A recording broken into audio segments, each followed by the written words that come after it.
Okay, good morning everyone, and Chazak Baruch. Thank you for joining us on this beautiful Monday morning as we are getting ready for the beautiful holiday of Rosh Hashanah. Rosh Hashanah is such a powerful day, the first day of the year. And there's a lot to talk about as we enter this new year, as we are all getting ready to be new and to start new, and all those resolutions and plans that we have for the upcoming year. This is going to be the year. This is going to be the year that I get married. This is going to be the year that I have children. That this is going to be the year that I, B'ezrat Hashem, will start being a better husband, a better wife, a better father, a better mother. This is the year that I'm going to start learning more. This is the year that I'm going to start being a better thing. I'm going to start making more money. This is the year, right? We all have. I'm going to start being healthier. I'm going to start looking, better. I'm going to start working more on my health. I'm going to get rid of those addictions. This is the year. Everyone's ready? Right? New year, new you. B'ezrat Hashem. But I think, my friends, this is all nice, beautiful, new year, new you, all cute. But there is a very important thing that we have to first realize and understand. When if there's a word that I would ask you to sum up this entire time of the year, what word would you pick? What word would you say is a fair word to summarize this time of the year? Right? I think we would pick many words. We would have the words like teshuvah, repentance. We would use words like, change or grow. Our rabbis, however, found a different word to sum up this time of the year. Okay? And it's actually the last word that you would probably ever think. It's the word, you ready? Hayom. The word today. That's the word that our rabbis used to sum up. And take a look. We always read right before Rosh Hashanah, Perashat Nitzavim. And the pasuk says, Atem Nitzavim Hayom. You are all standing here today. Every one of us that's listening is right here today. We're all here. We made it to the end of the year. We made it. We're standing here. And Moshe is saying to the Jewish people, Atem Nitzavim, you guys are standing Hayom, you're standing Hayom. And our rabbis tell us that word Hayom is the word of Rosh Hashanah. It's the word of growth. It's the word of change. As an example, on Rosh Hashanah, we're going to use that word many times. Right after we blow the shofar, we're going to say, Hayom Harat Olam. Hayom Harat Olam. Today, the world was born. That's what we're going to say on Rosh Hashanah. Hayom, today. That's the word. Not only that, our rabbis go so far to say that anytime you find in the entire Torah the word Hayom, it's probably Rosh Hashanah. So as an example, let's go to the story of Iyov. Remember Iyov? Iyov was a great guy. Iyov was a righteous guy. He was observant. He was committed. He was dedicated. He was everything good. Everything good. And one day, the pasuk says, Vayhi Hayom, and it was on that day that God was speaking to Satan, to the Satan, and he said to him, hey, Satan, look at my good guy, Iyov, huh? What do you think of him? He's a keeper, huh? And Satan says back, yeah, well, of course he's a keeper. Of course he's a good guy. The guy's living life. Gave him money, and you gave him a wife and children, health. Why shouldn't he be good? You never tested him. And God says back, what do you mean? Even if I tested him, I know he'll be good. Satan says, yeah, you want to make a bet? God says, okay, no problem. I'll bet you. And he gives Satan the green light to go out and to hit Iyov with whatever challenges he wants. He hits him, and he does, by the way. He hits him, unfortunately, with the hardest things. He takes away his money, he takes away his health, he takes away his children. He takes away everything from Iyov. Everything but his life and his wife, right? Some ask, why didn't he take away his wife? So some say that was part of the punishment. That's just a joke, right? But really, the answer is because ishto kegufo. Your wife is part of him. God says you can't take away his life, and part of his life is his wife. When someone dies, the one that feels it most is the spouse. So either way, and that was a very big test. And whenever someone today is suffering, the phrase that's used is, I'm going through Iyov's suffering. So this is all from this one word, Hayom. Hayom, Vayhi Hayom. It was on that day. What day? It was on the day of Rosh Hashanah. That's when this conversation between God and Satan happened. Another pasuk, right by the Akedah. Remember the Akedah? We're going to read about it. We're going to go do tashlich. We take tashlich. We go by a water. You know why we go to water? So some say, of course, we throw away our sins. But why you got to do it by water? So some say it's to invoke the merit of the Akedah. Because when Abraham went to sacrifice his son, he had to go through water. He had to go through a river. So we go to a river and we say, God, remember the Akedah, remember. Use that to help me to have a great year. And the pasuk says, Asher te'amer hayom. Hayom. The Akedah happened, according to our tradition, on Rosh Hashanah. So hayom is a very, very front and center word in this time of the year. Hayom, harat olam, atem nitzavim hayom, vayhi hayom, asher te'amer hayom. And the question is, what does hayom have to do with teshuvah? What does it have to do with change? And the answer is, Rabotai, because the only reason we don't change, the only reason we don't grow, if there is one tactic, if there is one tool, if there is one strategy that we know that the evil inclination uses, what's his go-to? What is his strategy? The answer is, the Yetzer Hara, his favorite word is tomorrow. And he will never come and tell you that you shouldn't change. He'll never come and tell you you shouldn't grow. But he will tell you you should grow tomorrow. Wow, that rabbi gave a crazy, powerful speech. You really need to start learning. Start tomorrow. You should really start doing the daf yomi. Start when they finish the cycle. Next cycle, start right away. You should really start dating. Seriously.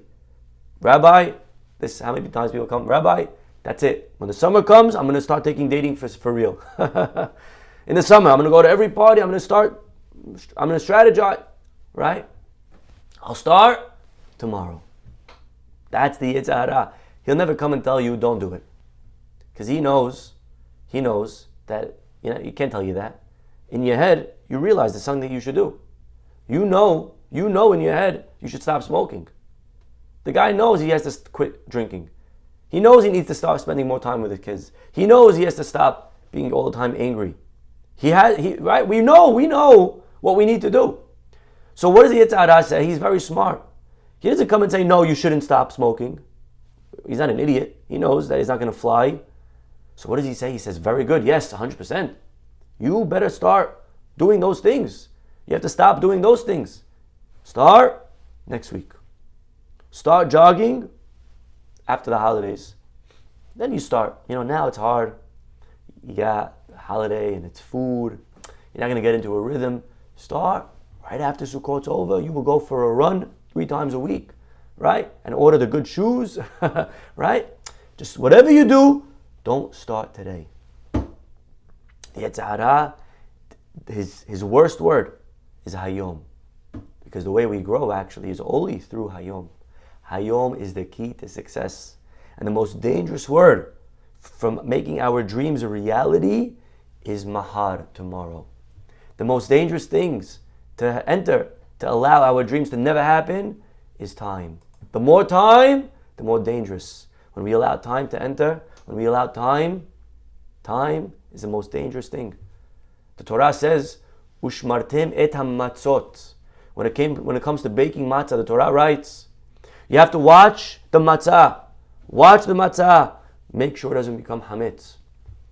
And the commentaries, they notice that it's actually not so precise. You don't watch matzah, you watch the dough. Watch the dough that it shouldn't become hametz. What does it mean, ushmartem et hamatzot? But our rabbis say, ushmartem et hamitzvot. You got to watch the mitzvot. The mitzvot that we have. The mitzvot that fall onto our laps. The good things of life. The things that we know we should be doing. The mitzvot of life. You got to watch them like you watch matzah. You ever went to a matzah factory? You ever saw how they're making matzah? They're moving. Let's go. Quickly. Fast. Speed it up, people. Right? Fast. There's no time.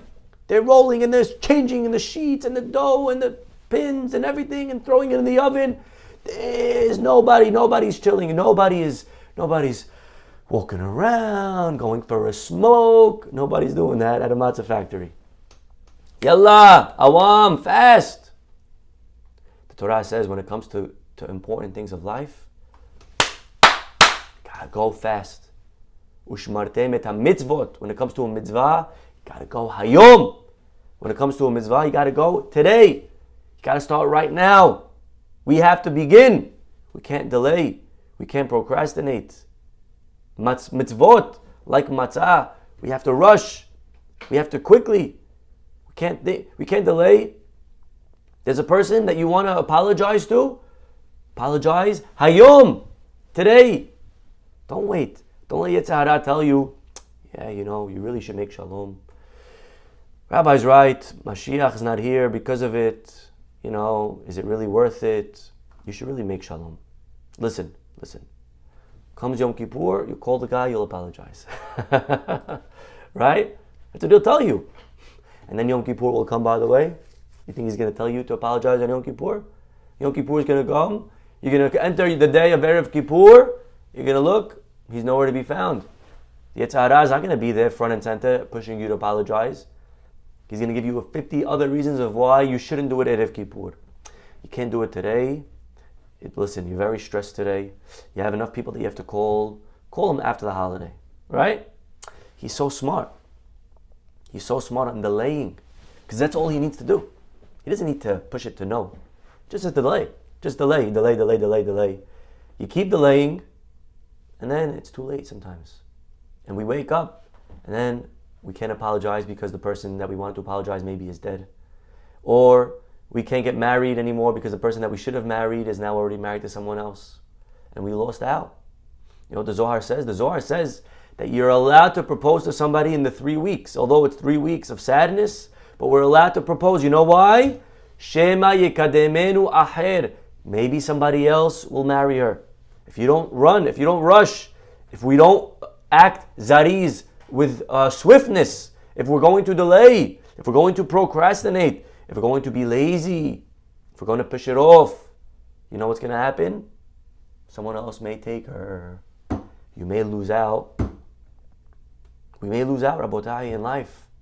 Time doesn't wait. Life doesn't wait. Things move.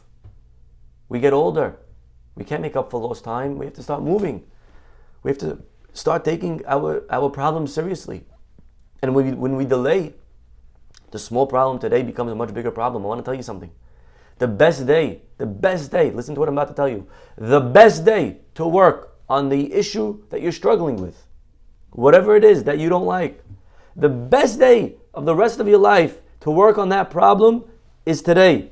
Today will be the easiest day for the rest of your life, whatever you're trying to work on. Tomorrow will be much harder. Whatever that addiction is, tomorrow you'll be one day deeper into the addiction. If you can't, I always tell boy or girl that come to me, Rabbi, I have a great guy, I have a great girl, I want to marry them, but there's this one thing that they're not doing yet. There's this one thing that I don't like, but they promised me they're going to change. They told me that the second we get married, they're going to start keeping Shabbat fully, because Rabbi, I'm a fully Shabbat observant person, and I can't respect someone if they're not going to be Shomer Shabbat. I just can't. I can't. Rabbi, I need a guy who doesn't smoke. I can't. If the guy smokes, I can't. That's just a big thing for me. And I said, okay, did you confront them? Did you speak to them? Did you tell them? He's like, yes, I told them. And they told me they're going to stop. They're working on it. They're going to stop soon. Right? I will always tell a guy or girl, what are they doing today that's showing you that they're working on it? What steps are they taking now? Because if they can't stop now, or if they can't take a step now towards working on it, what are they doing now about their observance? If they're not doing anything now, then what makes you think they're going to be able to do it later? Later is only harder.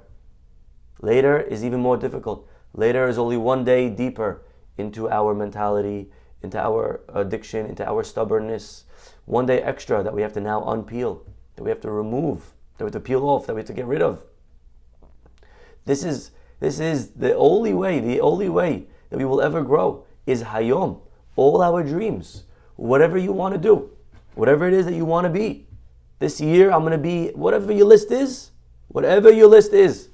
That's a beautiful list. But the Torah comes and says, remember, the only way it's going to ever happen, Hayom. You want it? Hayom.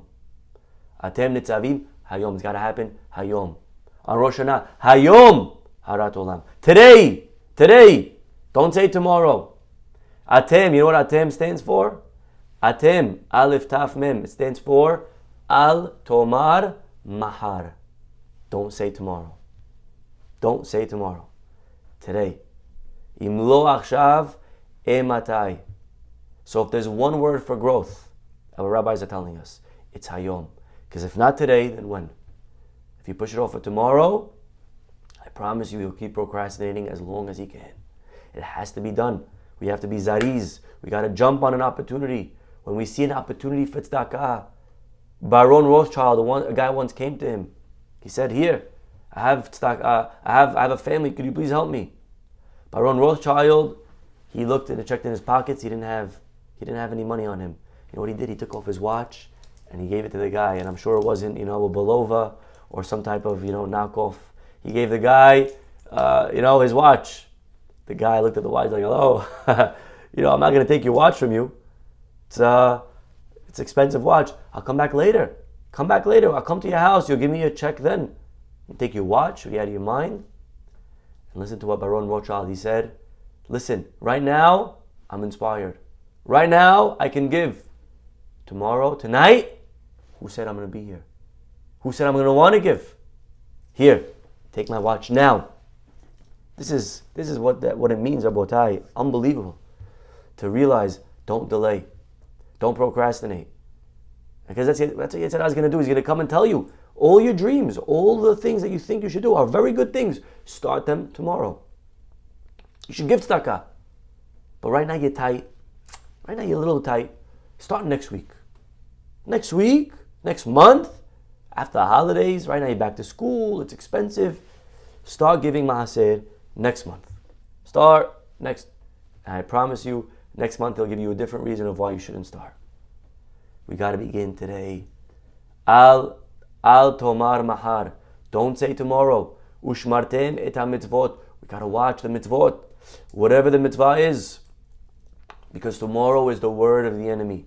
Tomorrow is the word of the Yetzer Hara. Tomorrow is the word, by the way, of which nation? Amalek. Amalek, the embodiment of evil. Their word is machar, and you will find anytime Amalek is on the scene, the word machar is used. So as an example, when we fought Amalek in the desert, look at this, it's amazing. Moshe calls Yehoshua and says, go gather men and go out and fight Amalek. And you know when you should go fight him? He tells Yehoshua, machar, go tomorrow. Because that's Amalek's word. The only way you're going to defeat him is with his word, machar. Because evil, you tell machar. Evil, you tell tomorrow. For a good thing, you got to start today. For something negative, if the Yetzer Hara comes into your head and says, you should start stealing, or you should start doing the wrong thing, there is precisely where we should use the word machar. There's a great place to start and say, you're right, I should do it. Come back to me tomorrow. Come back tomorrow. I'll start tomorrow. Machar, use it. That's a good word. But to use it on evil, on the wrong thing, we should procrastinate the wrong things. The good things we should start right away. Amalek, Moshe says to Yehoshua, go fight them tomorrow. I'll give you another example. Many years later from Amalek, who was his great-great-great-great-grandson? Haman. When Esther is taking him down, she makes a party. She goes to Achashverosh, and what does she tell him? Yavo hamelech ve'Haman. Yavo hamelech ve'Haman. Let the king and Haman come to the mishteh, to the party. But when did she say come to the party? Machar. She tells him, I'm going to make a party tomorrow. Tomorrow, Esther, why? I never understood tomorrow. I never understood it.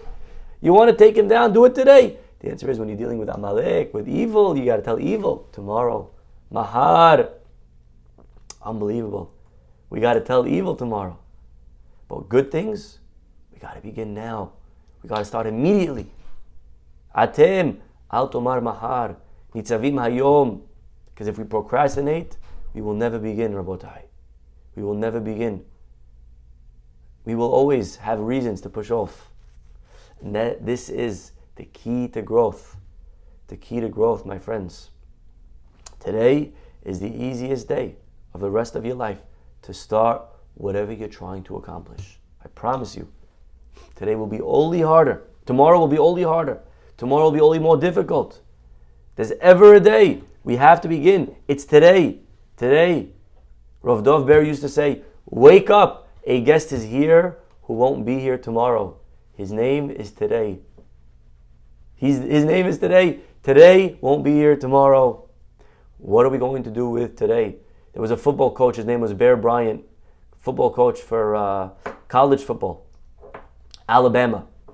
And listen to what he wrote. Listen to what he said once about a day. He says, and I read and I quote, "This is the beginning of a new day.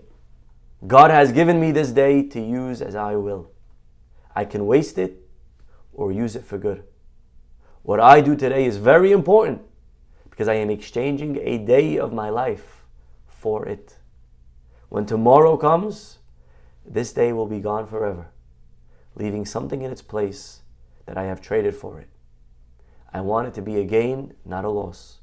Good, not evil. Success, not failure. In order that I shall not forget the price I paid for it." That is a very powerful idea. Today, my friends, what are we going to do today? Hayom. Don't push it off. And you know what? Sometimes we're lazy. Sometimes we push off. Sometimes we delay. We don't want to get up. We don't want to start. And it's hard for us to admit that it's laziness. And we'll give a billion reasons and what's called justifications of why we shouldn't start today. Right? He's not going to tell you, don't start today, you're lazy. He's going to tell you, you can't start today because you're a little bit not feeling good. And if you're not feeling so good, you can't start jogging on a day that you're not feeling good. You can't start eating healthy today, hello. Not because you're lazy, but you can't start today because you have a holiday. It's a mitzvah to eat honey on Rosh Hashanah, right? He even sometimes comes with a beard. He tells you how it's a mitzvah to not, right? You can't start today. Can't go now. Now? Nah, it doesn't make sense. I give you all the reasons, all the excuses of why today is no good. And we have to be careful. We have to look out. We have to be able to look out. For when are we just being lazy? And when is it a real excuse? You know the Gdolim, you should know. I want to tell you a secret. The Gdolim were always aware that maybe the excuses that I'm giving are not real excuses. Maybe they're just a rationalization for my laziness. You know, I'll give you an example. Many Gdolim, people would come to them, ask them for a haskama. You know what's a haskama? They would ask them for a letter of approval for their book that they're about to write. Right? They would ask the rabbi, could you please write me a letter? And now it takes time to write a letter. They didn't have Chat GPT back then. You know, you write a letter for somebody, it takes time. You got to write the letter for real. I, Rabbi so-and-so, I know very well this rabbi, I endorse him, I know his book, I read through it a little bit. It's hard to write a haskama. And many times, Gdolim, people would come to them for a haskama. Now, it takes time. Many times they were worried that they tell the guy, I can't. Is it really laziness? What's the reason you don't want to do it?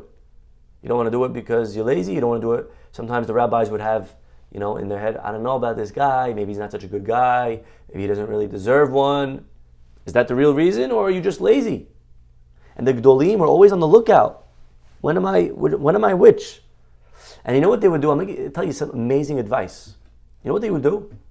If they wanted to make sure that their excuses weren't just excuses, they would remove the impediment of laziness. They would remove that factor of laziness. So as an example, a guy comes to him to write a letter of approval, a recommendation. What is he in his head? He's not sure. Am I lazy, or do I not really like this guy? Do I really don't think he deserves it? So you know what the rabbi would do? He would write the letter, finished writing it, that's it. Write the letter. Now, time is no longer the reason. Laziness is no longer the excuse. You already wasted the 2 hours writing it. Then he would decide, okay, now let me think, should I give it to him or not? That's amazing. That's very powerful. That is a man who understands that we're all privy to laziness. Right? You're not sure if you should go to someone's wedding. I really go, not so close to them. They only send me an e-invite. Hajj, right? You don't really know, should you go to someone's party, someone's birthday? Should I really go? Should I not go? Now, ask yourself, how much of it is laziness? You don't know, right? So you know what the Gdolim would suggest? Go get dressed. Get dressed. Get out of bed, get dressed. Now you're sitting in the car. Now ask yourself, should I go or not? Now see, remove the factor of laziness. Make a decision without laziness being a factor. Without it being whether or not I want to because I'm tired. Remove the tired element. Get up, get dressed. Now ask yourself, should I really go? I don't know. I'm not so close to this person. Go ahead. We'll find so many times, once we're dressed, all right, I'll go. Why? What happened? I thought you're not so close. Why should the fact that you're changed now change the fact that you're not so close? The fact that you're dressed, why should that affect your decision? The answer is because that's how many times laziness is really sneaking its head in to our decision making. So we have to always be on the lookout. We have to train ourselves. Hayom, awam in Arabic. Quick, zariz. Zariz, by the way, means 2 steps. Zariz, before I do the good thing, to quickly get it moving, go. And number 2, once I already started, quickly to finish it. Don't let it sit. Don't let it sit. Don't let it stall. Don't let it delay. Don't let it rise. End it quickly. Get the job done. That means when I'm dating, I got to quickly get into the dating process. Someone who gives you a good name, okay, it could be great, could be not so promising. You don't know. It's not the best, maybe not what you would have liked, 10 out of 10. But it's decent. It's a decent choice. I don't know. Yalla, do it. Do it. Quickly. Say yes. Take her out today. Take her out today. Don't wait. I'll start after the holidays. You know what's going to be after the holiday? You know she's going to be around after the holiday? How many people lost out on opportunities of life because they said tomorrow? So A, we got to quickly go out today. And B, once we go out, we got to date seriously. Don't take her out and then date someone else and then see how it goes with the other one and then let it sit 10 months on the back burner, text here, a text there. Yalla! Something very nice about the shidduch system. I have to tell you. Very nice. Maybe it's not for you, but it works. You know why? Because both boy and girl are on the same page. Both are in serious dating mode. Both are awam. Both are thinking yes, yes, or no, no. There's no stalling. There's no delaying. There's no playing games. Very effective, very efficient. Otherwise, you date somebody. How many people they're dating? I tell them, how's it going? They say, I don't know. We went on a date. And we're talking here and there. I'm like, what does that mean you're talking here and there? You got to get into dating mode. You got to be aggressive. Take them out. And either decide when you're done, yes, I'm going to continue, or no, I'm not going to continue. We got to move. Can't let these things sit. Sitting does nobody anything good. We got to always get moving. Got to be on the go. So you say what you want for the system, but the shidduch system, at least after each date, they both have to report back to the sharchani. And they have to both say yes or no. There's no such thing as I don't know. No such thing as I'm not sure. Let's give it, I don't know, let me date somebody. No such thing. You're either telling the girl yes or you're telling the girl no. You may not be sure after the date what you want to do. And then you got to think about it for a day or two. You got to think about it. But you must give an answer. And that answer at the end has to be a yes or it has to be a no. You need to think about it, think about it. You're not sure, that's fine, so think about it. You thought about it, now what's the answer? Is it a yes or is it a no? Those are the only two options and I need one of them. Got to get moving. I can't tell you how many people in life, unfortunately, they're still single because of this one issue, that they're just not sure. The guy, I'm not sure, where's the guy? I don't know. I don't know. And also the other way, the girls sometimes. And you know what? The culture became sometimes sad, but the culture became such that, we're dating many people at the same time, or we're texting many people. And let me tell you something, that is such a dangerous mentality. When you're texting 10 people at once, you're not playing The Bachelor over here. What are you doing? You're texting 10 people at once. Of course you can't make a decision. How are you going to decide with so much variety? This one has that good, but this one has that feature nicely, and this one has this thing good. You can't. That's not how you date. You date one person. You like them? Keep going. Everything's good, right? Overall, the main things are there, and you look for the flaws, and the flaws that bother you, they're things that you can handle in life. That's it. Move. Yes. Because you keep playing and you keep looking and you keep comparing, there'll always be more options. There'll always be more people to compare to. That's not how people dated for the last 5,000 years. And it worked. They got married. Everything was fine. Today, all of a sudden, it became a game. It became dating 100 things at once, doing 50 people at once. It's not a good system. It's not going to work. Then you're not really looking and giving this person a fair chance. Because all you're doing is really going to compare. Everything you're thinking about is constantly, okay, wait, what does the other one have? What does he have? What does she? Can't they like that? Can't compare people. What does this person have? You like it? You overall, like yes or no? And they gotta move. This is, I think, my friends, again, I don't know how we got too much into dating, but overall, the idea of today's class is Hayom. Yalla. Gotta move. We want to start learning, my friends? Don't start tonight. Start now. Right after. Pick up. Do the daf now. You want to pray? Start praying now. You want to apologize? Call them now. Meaning like literally now. Pause this video and call them now. Right? Right now is when we have to begin. And in your head, he's going to come and tell you, wow, the rabbi was on fire, great class, very nice. Yeah, you can't rush into things in life. Let's think about this. Start next week. And then next week. Im lo achshav ematai. If not today, my friends, then when? If we're not going to start today, then when? Hayom. Today we turn our dreams into realities. It begins with today. It begins with right now. Here's one amazing story. There was a rabbi, his name was Rav Reuven Zelig Bengus, and he used to make every year a siyum on Shas.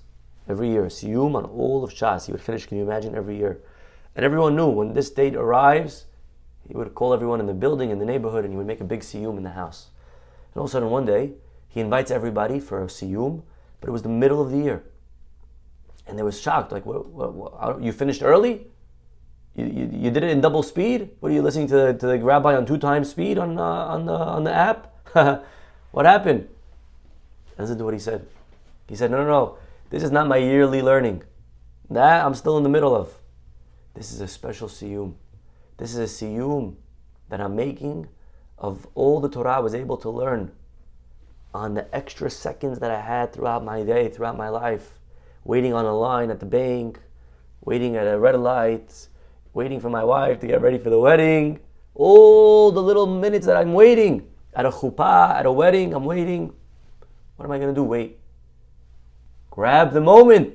You have a second, you have a minute. Grab it. Carpe diem. Seize the day. And this is a special siyum of Shas that I finished of all the minutes that I've accumulated throughout the years. This is a special siyum. Isn't that special? That's very special, my friends. That is a man who understood the power of Hayom, the power of now. Hayom is here. Today is here, my friends. But we cannot lose it. What will we trade for today? When today is over and tomorrow comes and it's gone forever, what will we look back and realize that we have traded today for? That is a question that every one of us must answer. May every one of us be zocheh and merit and have the strength to be able to maximize our todays, to maximize our hayom, to realize that whatever we want to do, let's start it. Not tomorrow, not next week. Let's start it today. Let's start it now. And Bezat Hashem, we will turn all our dreams into a reality. We'll stop over here, everybody. Have a wonderful day, and hopefully we'll see you all tomorrow. Bye-bye.